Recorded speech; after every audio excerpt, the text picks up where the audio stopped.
YouTube tentang tajuk ni kamu dengar ni ada satu tajuk YouTube di sini. Sekejap. Sekejap ni salah ni. Ini bukan ini iklan Sekejap. Cikgu nak pergi kepada ni Okey, kamu tunggu sekejap. Apa yang cikgu nak kongsi ni adalah dia sebenarnya cikgu kongsi YouTube ni ialah berkaitan dengan tajuk karangan yang kita nak bincang ni tentang sebenarnya ialah tentang cerita tentang alam sekitar. Okey, cerita tentang alam sekitar, tapi mula-mula kelas ni cikgu nak kongsikan dahulu tentang bagaimanakah dahsyatnya kita punya alam sekitar di Malaysia ni dan kita lihat apa yang kita dah lihat pada tahun lepas ramai tuan-tuan syarikat telah dikenakan tindakan oleh mahkamah kerana telah telah melanggar undang-undang berkaitan dengan alam sekitar. Cikgu harap kamu semua boleh fokus tentang tajuk ni kita bincang satu-satu okey. Cikgu harap cikgu bukakan ni, tolong dengar tolong dengar.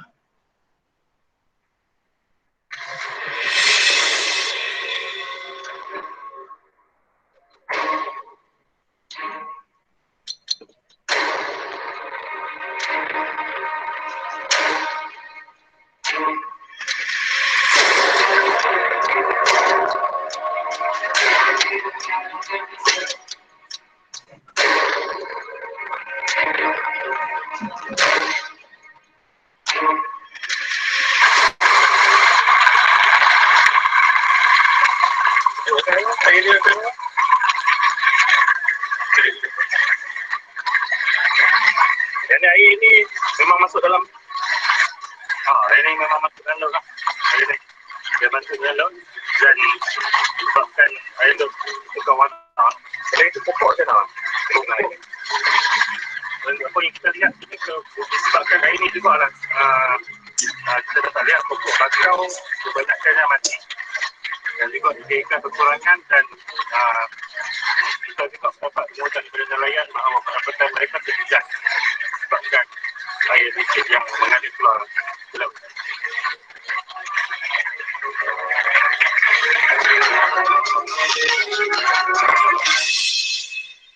Okey, itu dia punya dia punya pendahuluan tentang tentang alam sekitar tentang alam sekitar. Dan sebelum ni cikgu terangkan dulu apakah dia punya, apa yang kita nak bincangkan pada malam ni. Tadi cikgu dah terangkan satu YouTube berkenaan tentang alam sekitar yang kejadian alam ni tentang kemerosotan alam sekitar di Malaysia, negara kita ni begitu merosot sekali dan banyak peristiwa-peristiwa yang kita telah lihat daripada media masa kita pernah lihat daripada masa lepas tu kita pernah dengar daripada di kawasan sekeliling kita ada banyak pencemaran yang telah berlaku. Okey, dan tajuk ni sebenarnya ialah berkaitan tentang karangan berkaitan dengan karangan. Okey. Dan karangan dia kamu lihat ke sini ialah mengenai punca-punca. Apakah punca-punca berlakunya kemerosotan alam sekitar? Apakah yang menyebabkan berlakunya kualiti alam sekitar kita ni merosot? Apakah sebab-sebab dia? Dan ianya berlaku sebenarnya bukan satu pihak saja. Yang ianya berlaku daripada berbagai sumber. Dan ini ialah dia punya tajuk mengenai karangan tersebut. Okey, yang pertama ialah punca kemerosotan kualiti alam sekitar itu ialah sikap individu yang tidak bertanggungjawab. Yang tidak bertanggungjawab maksudnya mereka membuang saja. Contohnya bahan-bahan toksik. Mereka buang saja ke dalam tong, ke dalam sungai. Kita buang sungai, di merata tempat dia buang. Dan wujudnya sebenarnya ramai individu-individu yang tidak bertanggungjawab. Dan yang kedua pula ialah dari segi aktiviti pembangunan secara tidak sistematik. Contohnya kita dapat menilai, kita dapat melihat di sekeliling tempat kita berlakunya pembangunan yang tidak sistematik. Contohnya bangunan-bangunan, rumah-rumah kedai ataupun kondominium, rumah perumahan, kawasan-kawasan pendestrian telah dibangunkan secara tidak sistematik, telah mengakibatkan banyak perkara-perkara yang tidak enak kita lalui, contohnya banjir besar. Itu yang kedua. Dan yang ketiga pula ialah tentang penggunaan kenderaan yang tidak terkawal. Terutamanya kita boleh lihat penggunaan kenderaan yang tidak terkawal ni ialah di bandar-bandar besar, terutamanya kita tinggal di kawasan Kuala Lumpur ataupun di kawasan Selangor. Kita memang melihat kenderaan memang banyak di jalan raya, mengakibatkan kita mengalami kemerosotan, bukan sahaja dari segi persekitaran, juga dari segi kita punya tahap keselamatan kita. Okey, itu ada 3 kat sini. Dan yang seterusnya kita lihat kat sini ialah dari segi akta dia. Ada akta. Kerajaan memang telah menguatkuasakan banyak undang-undang, banyak undang-undang alam sekitar. Tetapi undang-undang tu ada juga yang tidak merangkumi banyak aspek. Banyak aspek, dan kerajaan juga telah diminta oleh persatuan-persatuan, badan-badan NGO dan orang ramai supaya meminda akta berkaitan dengan alam sekitar. Meminda sikit supaya ianya relevan dalam keadaan semasa. Dan kita lihat di sini di mana banyak kes-kes yang begitu kritikal. Contohnya kita pernah dengar ada satu sungai dekat Johor, nama dia ialah Sungai Kim Kim, dan telah menyebabkan orang-orang ataupun penduduk-penduduk di sana mengalami kesan yang ketara dari segi kesihatan. Dan apabila kita punya akta ni tidak begitu ketat, menyebabkan isu pencemaran alam sekitar ni tidak dapat dibendung di negara kita. Okey, ini dia punya cerita dia. Okey, lepas tu kita pergi kat sini, bagaimana kita nak menulis sebuah karangan. Kita nak menulis sebuah karangan di sini. Ni ialah rangka karangan. Apabila kamu nak tulis sebuah karangan, kamu kena ceritakan sedikit tentang alam sekitar. Ini pasal alam sekitar, kamu ceritakan apakah dia alam sekitar. Apakah yang tinggal dalam alam sekitar, iaitu ialah benda yang bukan hidup dan wujud juga di muka bumi kita. Dan kita lihat di mana masyarakat kita pada ketika ini mereka memandang rendah, memandang mudah terhadap isu alam sekitar, dan akhirnya telah menyebabkan mutu kualiti alam sekitar kita semakin merosot. Ini ialah dia punya format dia. Format dia tentang alam sekitar. Dan kita lihat kat sini, bagaimana pula kita nak tulis sebuah karangan. Sebuah karangan. Kat sini, kamu lihat kat sini ialah dia punya isi dia. Yang pertama ialah dia punya isi dia. Isi dia ialah tentang sikap individu yang tidak bertanggungjawab. Dan kamu kena fikir persoalan-persoalan macam ni. Contohnya apa, bagaimana dan mengapa. Ini ialah persoalan-persoalan yang kamu kena tanya kepada diri kamu.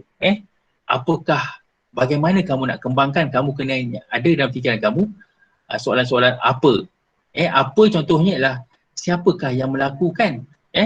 Yang melakukan perkara ini ialah individu yang tidak beretika. yang telah menyebabkan aliran longkang dan air sungai tersekat dan menyebabkan bau busuk. Ini ialah siapa yang melakukan?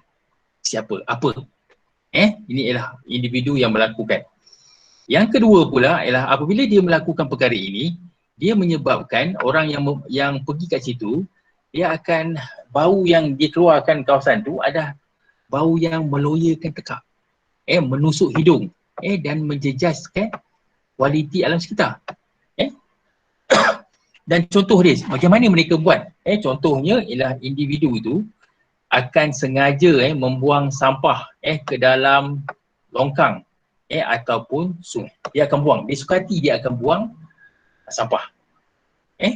Dan kat sini, kat sini kamu tengok yang dua ni, cikgu nyata kat sini, yang dua ni ialah dia punya huraian. Ini ialah huraian. Yang ni ialah contoh dia. Yang ni ialah kesimpulan tu ialah penegasan. Penegasan. Penegasan maksudnya ialah kamu menerangkan tentang kepentingan isi tersebut. Kepentingan isi tersebut. Itu ialah isi yang pertama.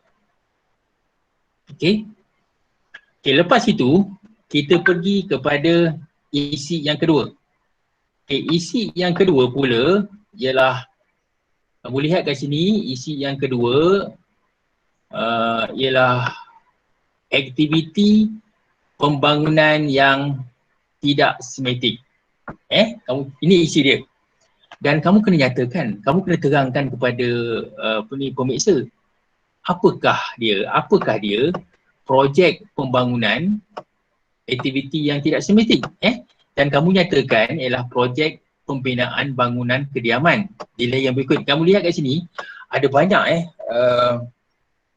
kawasan-kawasan kediaman telah dibina di kawasan lereng-lereng bukit. Banyak di kawasan Damansara, di kawasan, ada banyak dekat kawasan Lembah Kelang dibina.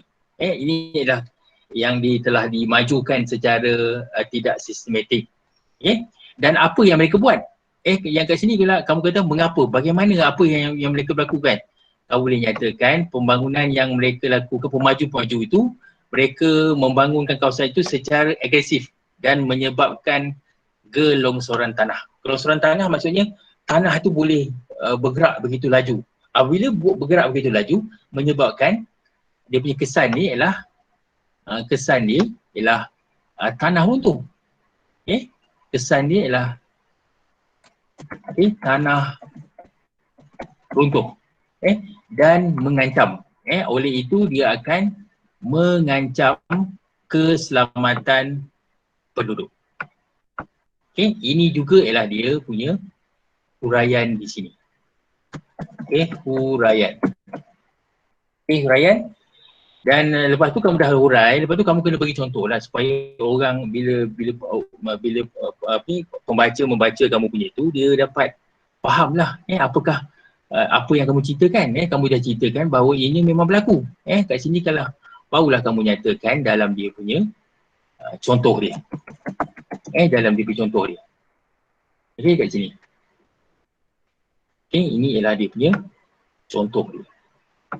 Ini ialah dia punya huraian dia. Huraian. Dan akhir sekali ialah dia punya penegasan. Akhir ialah penegasan.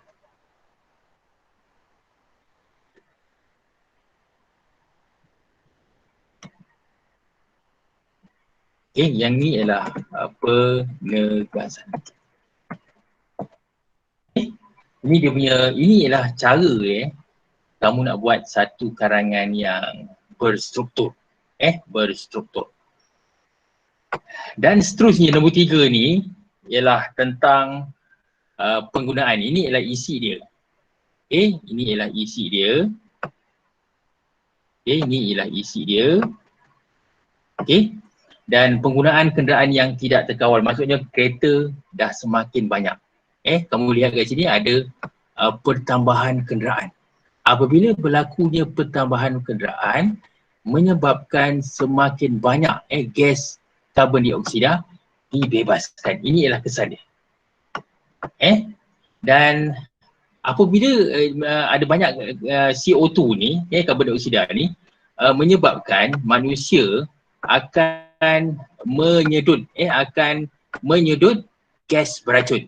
Mereka akan menyedut gas beracun dan akhirnya akan memudaratkan kesihatan. Kalau kita lihat kat sini, apabila kita selalu kita naik kita pergi ke Kuala Lumpur, kita pergi kepada bandar besar, apabila kita selalu berjalan, kita akan menyedut gas-gas beracun tu. Akhirnya akan memudaratkan kesihatan kita. Assalamualaikum cikgu. Ya, saya. Nak tanya ada nota ke? Cikgu dah bagi nota ni lah. Kat mana? Dekat So, dekat saya dapat dengan... link ni daripada cikgu saya. Oh, patutlah. Jap. Okay. Kamu baru first time masuk kelas ni ke? Oh, Sebab patutlah. ni cikgu saya yang bagi. Oh, ya ke? Okey. Macam ni, kamu dengar dulu. Nanti cikgu bagikan dia punya dia punya nota ni. Nota ni cikgu sebenarnya dah kongsi dalam kumpulan tuition DAJ ni lah. DAJ ni cikgu dah kongsikan. Sebenarnya bila cikgu kongsikan pada tengah hari tadi cikgu dah kongsikan. Cikgu dah kongsikan. Tapi kamu tak dapat lagi Okay, tak apa. Tapi nanti cikgu akan adakah kamu masuk dalam kumpulan pusat tuition ni? Masuk tak? Dalam grup tak pernah masuk. Tak masuk Okey, macam ni. Okey, tak dapat. Okey, macam ni. Cikgu typekan cikgu punya nombor kat sini. Cikgu boleh hantar kepada kamu lah 01653378. Nama cikgu ialah Cikgu Iqbal. Dapat Cikgu tak ada share screen tak? Tak nampak. Ada ke? Tak nampak sorry. Tak nampak Pak. Jap. Tak nampak. Ya.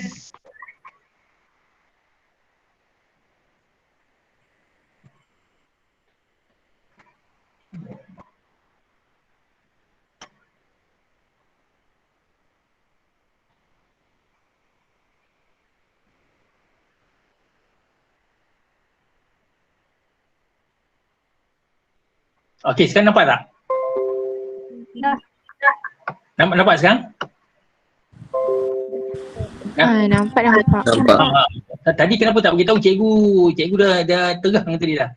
Okey, yang ni kamu tengok sini. Okey, yang ni kamu tengok ni. Kamu tengok dekat cikgu punya skrin ni. Okey, kamu tengok kat skrin cikgu Cikgu ulang balik Mula-mula dia punya rangka tu kamu kena nyatakan dia punya rangka karangan dia Nyatakan rangka karangan dia dan kamu tulis dia punya pendahuluan dia. Pendahuluan dia sekurang-kurangnya kamu kena tulis sebanyak 3 atau 4 ayat lah. 3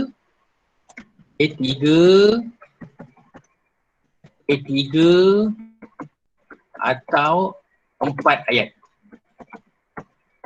3 atau 4 ayat dalam pendahuluan dia. Tapi jangan ceritakan tentang fakta, jangan ceritakan tentang isi dia, jangan ceritakan tentang alam sekitar. Faham Boleh? Boleh kelas? Boleh. Okey, lepas tu macam mana kamu nak isi? Cikgu nak kamu biasakan dalam kamu selalu belajar matematik ke formula tapi bahasa Melayu pun ada formula dia. Formula dia ialah kamu kena ingat formula ni. Apa, bagaimana, mengapa, contoh, kesimpulan. Cuba buat formula sendiri. Apa, bagaimana, mengapa, contoh, kesimpulan.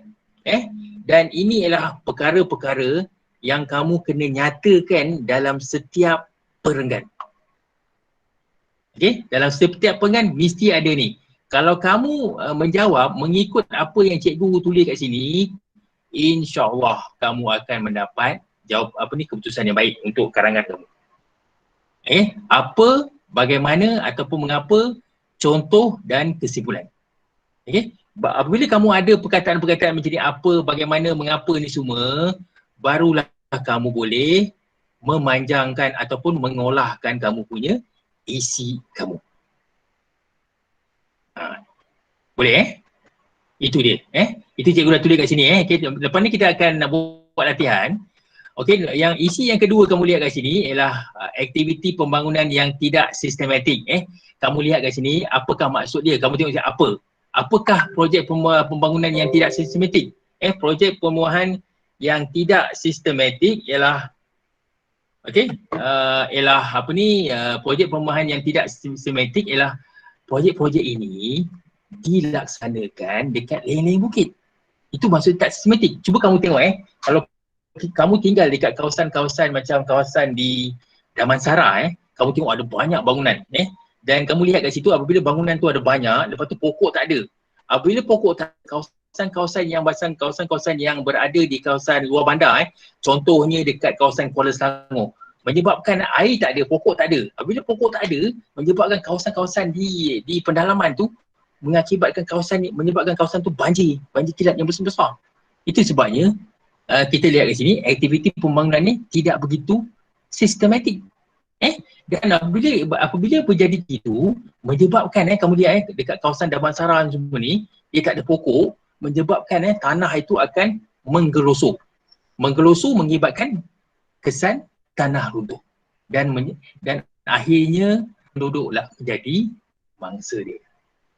Okey, yang ini kalau kamu pernah lihat cikgu terang kat sini, kalau kamu pernah lihat kalau cerita tentang Highland Tower ni.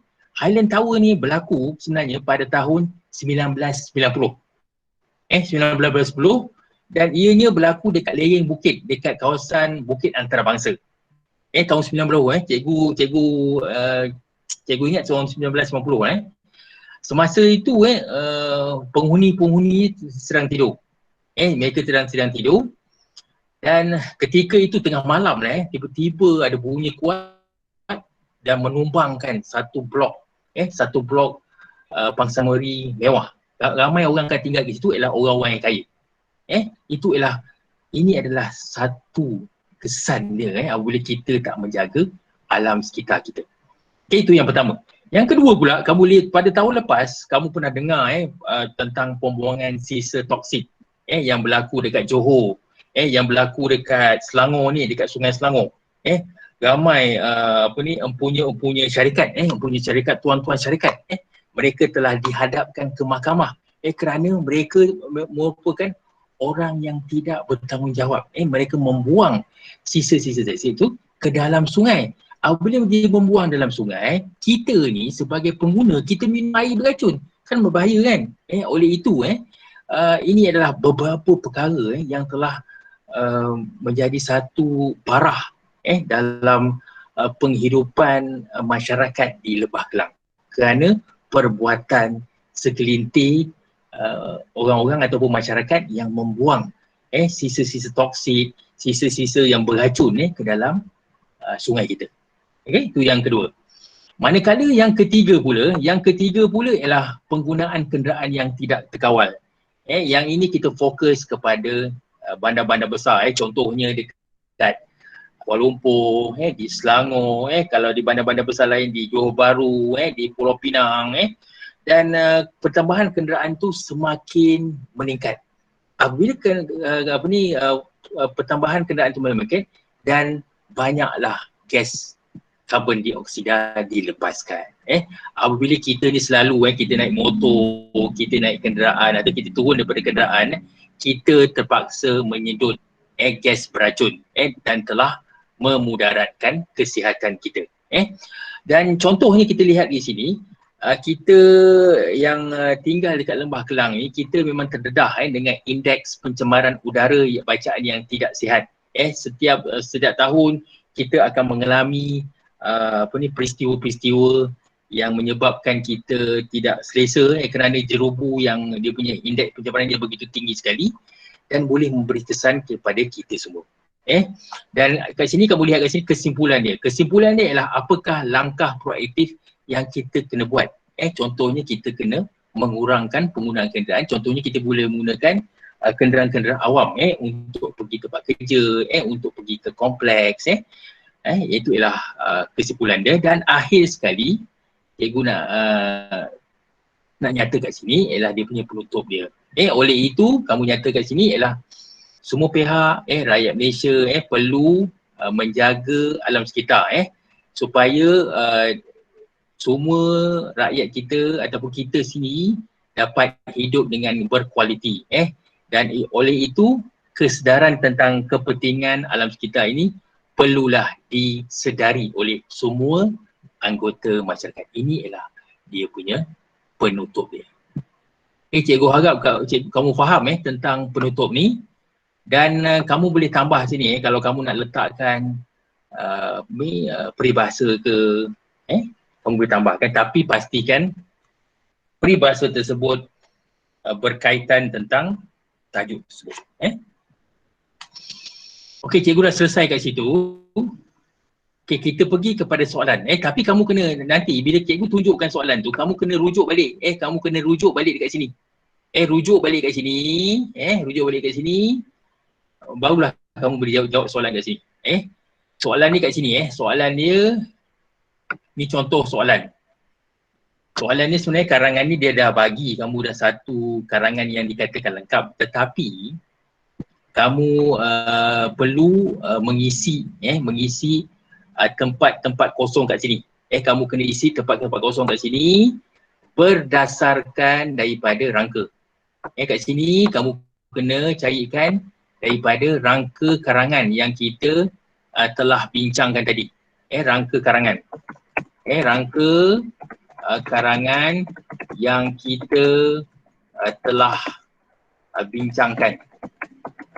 Telah bincangkan. Dekat sini, cikgu tulis sini supaya kamu faham. Dekat sini, yang ni ialah dia punya pendahuluan dia. Cikgu tulis kat sini. Ini ialah pendahuluan. Ini pendahuluan. Yang ni pula ialah dia punya huraian dia. Huraian dia. Yang bawah ni ialah dia punya contoh dia. Dan bawah ini yang akhir kat sini ialah dia punya penegasan. Penegasan ataupun dia punya kesimpulan. Apa yang cikgu nak kamu buat sekarang, kamu isikan tempat kosong ni. Tapi kamu kena gunakan ayat kat atas ni lah. Ayat kat atas ni, yang ni. Yang ni. Yang ni cikgu bulatkan supaya kamu faham. Yang ni lah kamu gunakan. Tapi kamu kena kembangkan. Kamu kena kembangkan ayat ini. Kamu kena kembangkan ayat ini. Dan kamu kena tuliskan dalam tempat kosong di bawah. Cikgu ada dengar tadi ada bunyi tadi, cikgu tak nampak lah cikgu siapa Boleh cikgu nampak, respon Faham semua cikgu harap semua faham Tak faham kelas, tak faham, tanya jangan malu-malu. Sila bertanya sila bertanya. Itu cikgu punya tak faham, cikgu boleh ulang balik. Kamu cuba kamu cuba jawab soalan ni. Cuba Kalau siapa dah siap, sila beritahu cikgu.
Kalau kalau siapa dah habis beritahu cikgu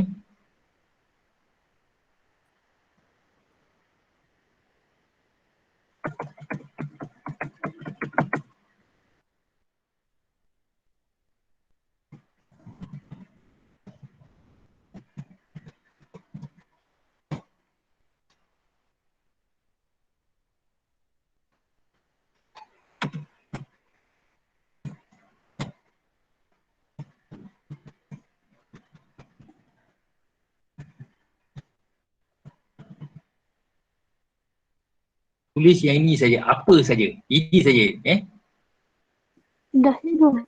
Dah okey, buat okey. Boleh kamu baca jawapan kamu? Baca sekalian soalan tu kan? Bukan, tak payah. Kamu tulis jawapan dia, bagi tahu jawapan dekat cikgu. Cikgu apa? Okey. Baca jawapan kamu. Perbuatan yang tidak beretika inilah yang menyebabkan aliran air longkang atau air sungai tersekat dan seharusnya akan menyebabkan bau busuk. Okey, bagus. Okey, kamu ulang balik perbuatan kamu boleh cikgu okey, perbuatan tidak beretika Okey, betul. Yang tidak beretika tidak beretika, teruskan. Inilah Okey, inilah okey. yang menyebabkan Okey. aliran air longkang Aliran air longkang okey. atau sungai Atau apa? atau air sungai Atau air sungai atau air sungai, okey. Lagi? tersekat dan seterusnya Tersekat dan seterusnya, okey. akan Menyebabkan bau busuk. okey, menyebabkan bau busuk. Okey, bau busuk. Okey, terima kasih bau busuk. Okey, kamu lihat kat sini apa yang kawan kamu kata dekat sini, dekat atas ni dia dah nyatakan tentang isi. Kat sini isi cikgu kata kat sini ini ialah isi. Isi dia, bawah ni ialah huraian. Kamu kena ceritakan apakah orang yang macam mana orang yang tidak bertanggungjawab. Kamu kena terangkan siapa orang yang tidak bertanggungjawab ini. Okey? Itu yang huraian dia. Lepas tu kamu tengok sini bau yang meloyakan tu menyebabkan bau meloyakan, meloyakan. Dan akhir yang kedua ni pula ialah contohnya terdapat individu yang sengaja membuang sampah ke dalam longkang. Kesimpulannya kualiti alam sekitar menyebabkan sikap individu yang bersikap seperti enau dalam belukar dan melepaskan pucuk masing-masing. Kamu lihat kat sini, cikgu harap kamu faham ini ialah cara-cara dia. Pertama ada isi, kedua ada bagaimana huraian dia, lepas tu ada contoh dia, ada kesimpulan dia, itu ialah perkara-perkara. Itu ialah dia punya turutan, dia punya proses dia untuk menghasilkan satu perenggan yang baik. Okey? Okey, kita pergi kepada perenggan yang kedua. Selain itu, aktiviti pembangunan yang tidak sistematik juga menjadi punca kemerosotan kualiti alam sekitar. Ini ialah dia punya, cikgu tulis kat sini, ini ialah dia punya isi dia. Okey, isi yang kedua. Isi yang kedua. Lepas itu, yang bawah ni apa dan mengapa ni ialah dia punya huraian dia. Huraian. Yang ini kita ambilkan daripada sini. Sini dah ada satu lagi ni yang kamu kena huraikan. Huraikan. Siapa boleh kamu buat dulu. Lepas tu kamu kongsikan dengan kelas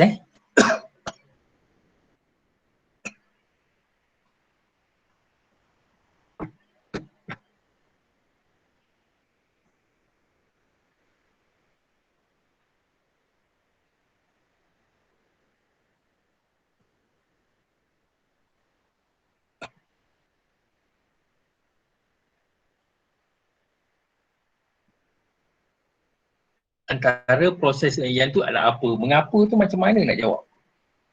Isi yang kedua. Kamu boleh terang, kamu kena jelaskan projek pembinaan bangunan kediaman di lereng-lereng bukit itu menyebabkan apa. Kat sini kamu boleh ambil, kat sini kamu boleh gunakan ayat di sini. Kamu boleh gunakan ayat di sini.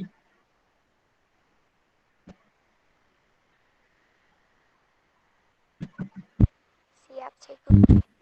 Okey, sekejap cikgu nak, kamu boleh gunakan ayat kat sini. Sekejap Okey, sini, okey.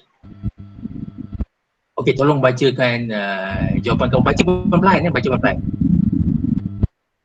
Maaf kalau salah, cikgu. Okey. Okey. Tak apa, tak ada masalah, tak ada masalah. Cuba. Okey, teruskan. Projek Okey. pembinaan bangunan kediaman Okey, projek menyebabkan berlakunya keruntuhan tanah di lereng-lereng projek. bukit. Okey, siap projek pembangunan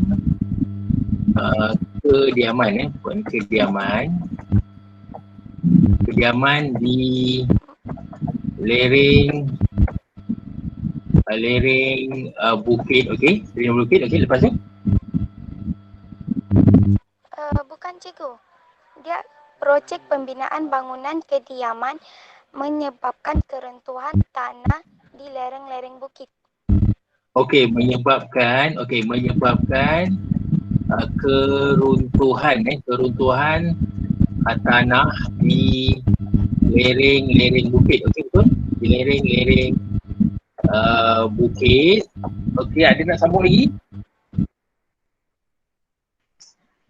lagi? Dan menyebabkan, cikgu sambung ke sini dan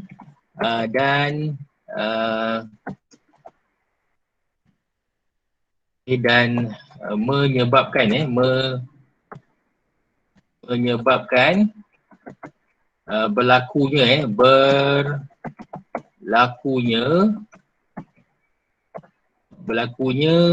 gelongsoran tanah yang akan mengancam penghidupan, akan mengancam Keselamatan penduduk. Macam mana? Yang akan mengancam keselamatan penduduk. Oh, boleh.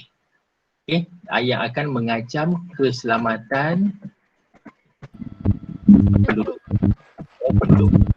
Okey, cukup. Okey, itu dah selesai Dekat sini kamu lihat kat sini, lepas tu dah ni huraian dah selesai. Okey, huraian dah selesai dan bawah ni ialah dia punya contoh dia Okey, ini ialah contoh. Okey. Lepas itu kita pergi kepada isi yang ketiga.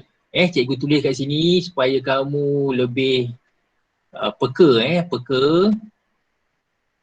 Yang ke sini pula ialah isi ketiga ni, isi yang dua-dua ni ialah dia punya huraian dia. Okey, ni ialah huraian. Ni ialah huraian. Dia pun sama juga huraian dia. Merah ni cikgu bulatkan, ini huraian dia. Huraian. Okey, kamu tengok sini pertambahan lagi contohnya. Okey, yang ni pula dia dah bagi semua. Dia dah bagi kamu. Isi dah bagi.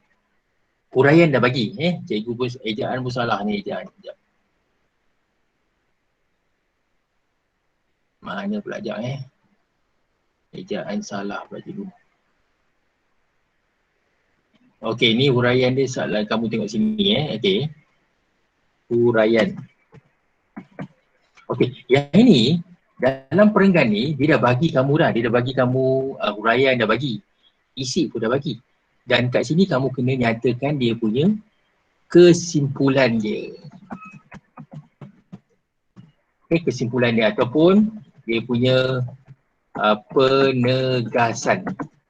Okey, macam mana kamu nak tulis penegasan ni?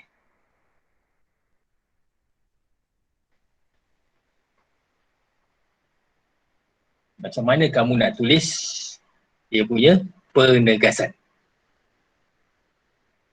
Buat dulu. Cikgu tunggu cikgu tunggu. Lepas tu kita bincang jawapan.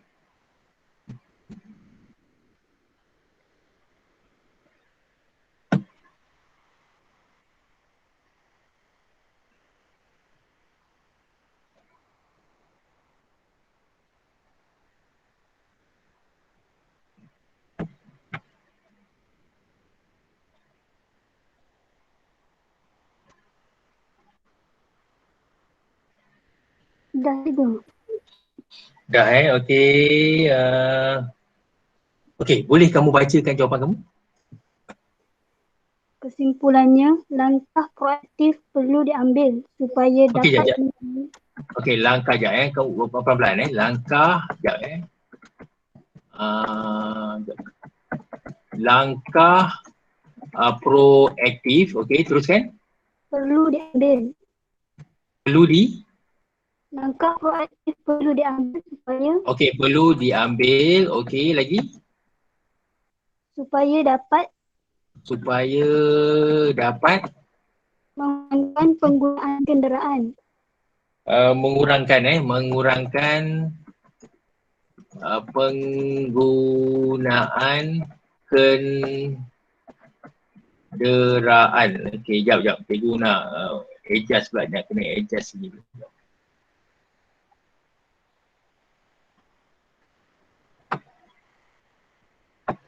Okey, okey. Lepas tu?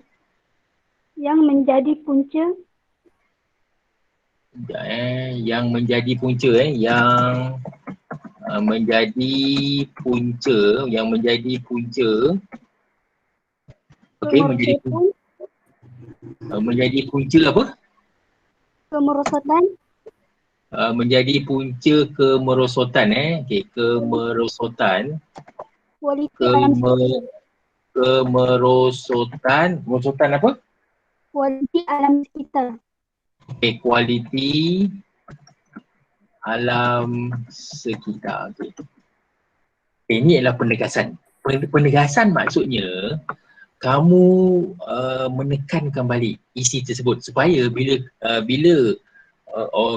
sesiapa baca kamu, maksudnya kamu menegaskan bahawa isi ini adalah isi yang paling penting dan adalah penting bagi perenggan tersebut. Okey. Dan akhir sekali kita lihat di sini, kita lihat kat sini pula ialah tentang kesimpulan. Kesimpulan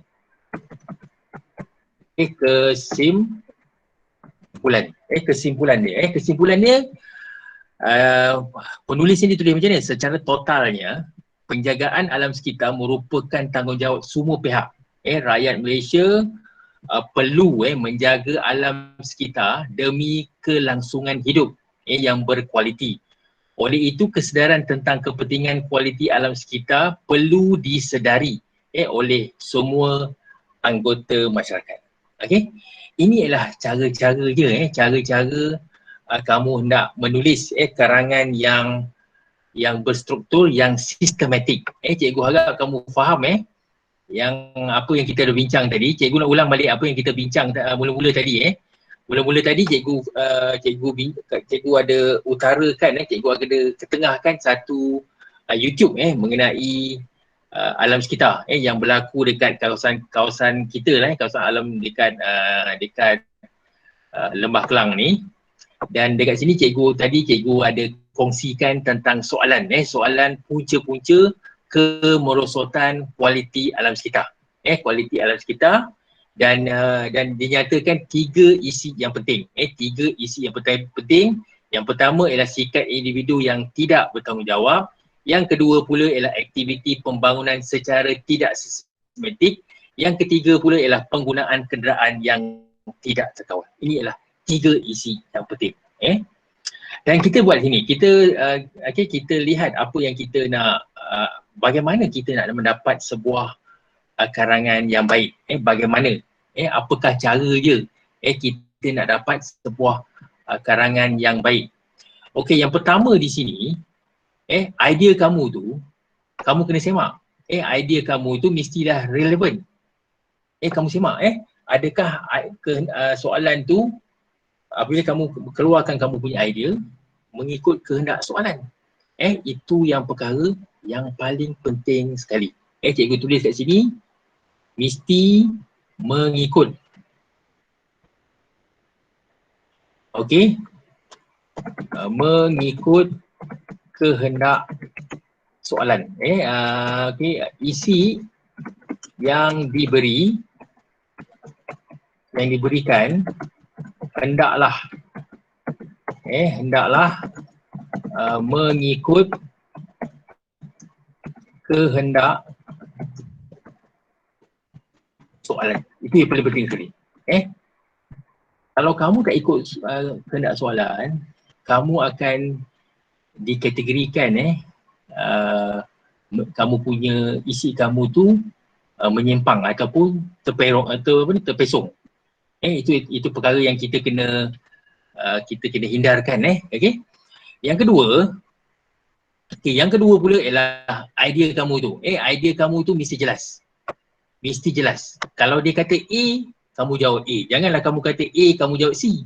Dia nak A, kita berjawab A. Dan ianya mesti menarik, tersusun dan berkembang. Yang apa yang cikgu dah bagi tadi, cikgu dah kongsi dengan kamu tadi, cikgu ulang balik kat sini. Okey. Mesti ada isi dia, huraian dia apa, bagaimana, mengapa, contoh dia kamu bagi dan dia punya penegasan dia. Ini ialah perkara yang kamu fokuskan. Okey. Lepas itu, seterusnya kita lihat pula contoh-contoh dia. Contoh-contoh ni mesti contoh-contoh yang relevan. Relevan maksudnya contoh-contoh tu mestilah logik. Janganlah contoh-contoh yang tak benar berlaku. Kadang-kadang pemeriksa dia tahu apakah apakah isu-isu semasa yang ada dalam negara kita. Semua orang tahu. Dan sebab itulah kamu kena pastikan mengetahui isu-isu yang hangat diperbincangkan dalam media masa kita, dalam kita punya macam-macam lah dalam surat khabar kita, dalam berita kita, kita kena ambil tahu. Sebabnya soalan-soalan itu akan dipetik ataupun akan diambil daripada isu-isu tersebut. Itulah perkara yang kamu kena mempersiapkan diri kamu untuk menghadapi soalan-soalan yang berbentuk karangan. Dan yang ketiga pula, yang keempat ni pula ialah kesinambungan idea yang jelas antara perenggan. Maksud dekat sini, idea kamu tentang contohnya cikgu dah terangkan tadi.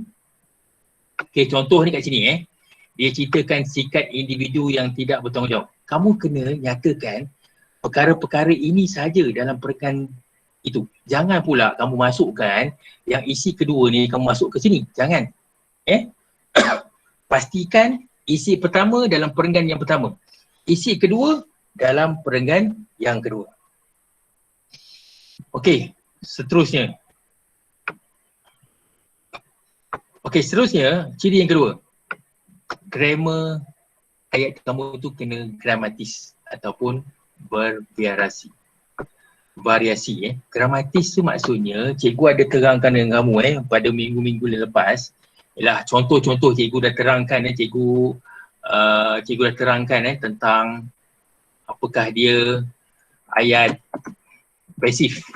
Apakah dia ayat pasif dan apakah dia ayat aktif. Dan apakah pula ayat songsang. Perkara-perkara ini, yang ini semua kamu belajar dalam tata bahasa. Dan oleh itu, kamu kena gunakan kamu punya kemahiran kamu menulis ayat-ayat pasif ni dan kamu aplikasikan dalam karangan kamu. Itu yang paling penting. Aplikasikan. Bukan kamu simpan saja. Apabila kamu belajar tata bahasa, kamu simpan dari diri kamu. Tapi kamu tak gunakan, kamu tak aplikasikan dalam karangan kamu. Itu ujilah. Okey, yang kedua. Yang kedua pula ialah penggunaan kosakata, okay, penggunaan kosakata ataupun perbendaharaan kata yang luas. Okey, kat sini kamu kena tambahkan, kamu kena saat-saat macam tahun ni kamu banyak masa berada di rumah, oleh itu cikgu cadangkan kamu bacalah karangan-karangan ataupun rencana-rencana yang berkaitan tentang isu semasa. Bila kamu membaca rencana-rencana ini, kamu boleh secara tidak langsung boleh menambahkan kamu punya perbendaharaan kata. Ataupun dalam bahasa Inggeris dipanggil sebagai dipanggil sebagai vocabulary. Bahasa Melayu dipanggil kosakata ataupun dipanggil sebagai perbendaharaan kata. Yang tu kamu kena usaha sendiri. Kena usaha sendiri untuk menambahkan perbendaharaan kata. Dan yang ketiga pula, pastikan ejaan ataupun tanda baca yang kamu buat tu mestilah ejaan yang betul. Semak ejaan yang betul dan tanda baca yang betul. Kalau ada koma, mestilah letak koma. Kalau titik, letak titik. Jangan tak ada letak titik. Pastikan kamu kena semak sebelum kamu menghantar kamu punya jawapan kamu. Semak ejaan.